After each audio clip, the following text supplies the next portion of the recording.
ನಿಮಗೆಲ್ಲ ಗೊತ್ತಿರೋ ಹಾಗೆ ಮಾಜಿ ಪ್ರಧಾನಮಂತ್ರಿಗಳು HD ದೇವೇಗೌಡ ಸರ್ ಅವರ ಧರ್ಮಪತ್ನಿಯವರಾದ ಶ್ರೀಮತಿ ಚೆನ್ನಮ್ಮ ಇವರ ನಿಧನ 18ನೇ ತಾರೀಕು ಜುಲೈಯಲ್ಲಿ ಆಗಿದೆ. ಅವರ ಪಾರ್ಥಿವ ಶರೀರ ನಮ್ಮ ಹಾಸನಕ್ಕೆ ಇವತ್ತು ಬರ್ತಾ ಇದೆ. ನಮಗೆ ತಿಳಿದು ಬಂದಿರೋ ಮಾಹಿತಿ ಮೇರೆಗೆ ಇರಸಾವೆ ಬಳಿಯಲ್ಲಿ ನಮ್ಮ ಹಾಸನಕ್ಕೆ ಮೊದಲ ದರ್ಶನ ಪ್ರಾರಂಭ ಆಗ್ತದೆ. ಅಲ್ಲಿಂದ ಚನ್ನರಾಯಪಟ್ಟಣದಿಂದ ನಮ್ಮ ಹಾಸನದ ಡೈರಿ ಸರ್ಕಲಿಂದ ನಂತರ NR ಸರ್ಕಲ್ ಅಲ್ಲಿ ಸಹ ಸಾರ್ವಜನಿಕರಿಗೆ ದರ್ಶನ ಇರ್ತದೆ. ಅಲ್ಲಿಂದ ಅದು ವಾಹನ ಕಾನ್ವಾಯ್ ಜೊತೆಯಲ್ಲಿ ನಮ್ಮ ಒಳನರಸೀಪುರ ಹಳ್ಳಿ ಮೈಸೂರು ಮುಖಾಂತರ ಒಳನರಸೀಪುರಕ್ಕೆ ಹೋಗುತ್ತೆ. ಅಲ್ಲಿಂದ ಅವರ ನಿವಾಸದಲ್ಲಿ ಮತ್ತೆ ಸಾರ್ವಜನಿಕರಿಗೆ ದರ್ಶನ. ನಂತರ ಮಾರನೇ ದಿನ ಬೆಳಿಗ್ಗೆ ಮಾವಿನಕೆರೆ ಒಳನರಸೀಪುರ ಅಲ್ಲಿ ಜಮೀನಿನಲ್ಲಿ ಅವರ ಅಂತಿಮ ಕಾರ್ಯಗಳನ್ನು ನೆರವೇರಿಸ್ಬೋದು ಅಂತ ಹೇಳಿ ನಮಗೆ ಮಾಹಿತಿ ಬಂದಿದೆ.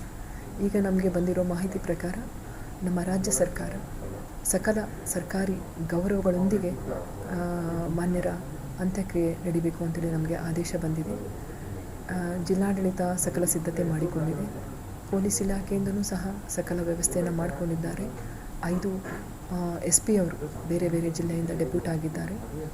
60ಕ್ಕಿಂತ ಹೆಚ್ಚು PSIಗಳು ಮತ್ತು ಪೊಲೀಸ್ ಸಿಬ್ಬಂದಿಯನ್ನು ನಿಯೋಜಿಸಲಾಗಿದೆ. ಮತ್ತು ಅನೇಕ ತುಂಬಾ ಜನಸಂಖ್ಯೆ ಹೆಚ್ಚಾಗೋದು, ವೀಕ್ಷಣೆಗೆ ಹೆಚ್ಚಾಗೋ ಸಂಭವ ಇರ್ತದೆ ಅಂತ್ಯಕ್ರಿಯೆ ದಿನದಿಂದ. ಮತ್ತು ಗಣ್ಯರು ಮತ್ತು ಅತಿ ಗಣ್ಯರು ಬರುವ ನಿರೀಕ್ಷೆ ಇದೆ. ಹಾಗಾಗಿ ಜಿಲ್ಲಾಡಳಿತ ಎಲ್ಲ ತಯಾರಿಯನ್ನು ಮಾಡಿದೆ. ನಾನು ಸಾರ್ವಜನಿಕರಲ್ಲಿ ಕೋರಿಕೊಳ್ಳೋದು ಇಷ್ಟೇ, ದಯವಿಟ್ಟು ಅಂತಿಮ ದರ್ಶನವನ್ನು ತುಂಬ ಶಾಂತಿಯುತವಾಗಿ ತೆಗೆದುಕೊಳ್ಳಿ.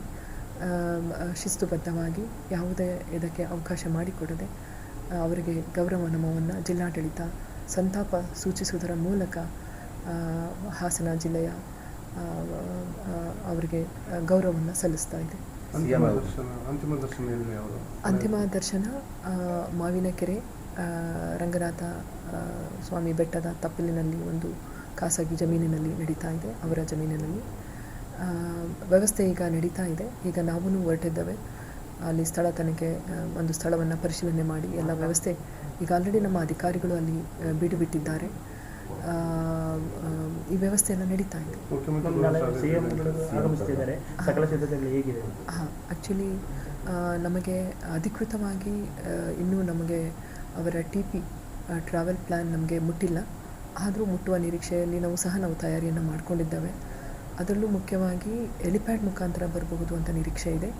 ಅರದನಹಳ್ಳಿಯಲ್ಲಿ ಇರ್ತಕ್ಕಂತಹ ಎಲಿಪ್ಯಾಡಲ್ಲಿ ನಾವು ವ್ಯವಸ್ಥೆಯನ್ನು ಈಗ ಆಲ್ರೆಡಿ ಮಾಡ್ಕೊಂಡಿದ್ದೇವೆ. ಅಲ್ಲಿಂದ ಅವ್ರಿಗೆ ರಿಸೀವ್ ಮಾಡಿಕೊಂಡು ದರ್ಶನದ ವ್ಯವಸ್ಥೆಯನ್ನು ಮತ್ತು ಸಾಂಪ್ರದಾಯಿಕವಾಗಿ ಅಂತ್ಯಕ್ರಿಯೆ ವ್ಯವಸ್ಥೆಗೆ ನಾವು ಕುಟುಂಬದ ಜೊತೆಗೆ ಅವರ ಜೊತೆಯಲ್ಲಿ ಸೇರಿ ನಾವು ಜಿಲ್ಲಾಡಳಿತ ನಿಂತು ಈ ಕಾರ್ಯವನ್ನು ನೆರವೇರಿಸ್ತೀವಿ. ಹೌದು, ಈಗ ತಮಗೆ ಗೊತ್ತಿರೋ ಹಾಗೆ ಅವರ ಚೆನ್ನಮ್ಮಾಜಿಯವರ ಪುತ್ರ ಅವರು ಯೂನಿಯನ್ ಮಿನಿಸ್ಟರ್ ಸರ್ ಅವರ TP ನಮಗೆ ಬಂದಿದೆ ಈಗ ಆಲ್ರೆಡಿ. ಅದಕ್ಕೆ ನಾವು ಅವರ ಪಾರ್ಥಿವ ಶರೀರದ ಜೊತೆಯಲ್ಲೇ ಕಾನ್ವಾಯ್ ಮುಖಾಂತರ ಬರಬಹುದು ಅಂತ ನಾವು ನಿರೀಕ್ಷೆ ಮಾಡ್ತಾ ಇದ್ದೇವೆ. ಅವರ ಜೊತೆಯಲ್ಲಿ ಮತ್ತು ಲೈಷನ್ ಆಫೀಸರ್ ಅವರ ಜೊತೆಯಲ್ಲಿ ನಾವು ನಿರಂತರ ಸಂಪರ್ಕದಲ್ಲಿ ಇದ್ದೇವೆ.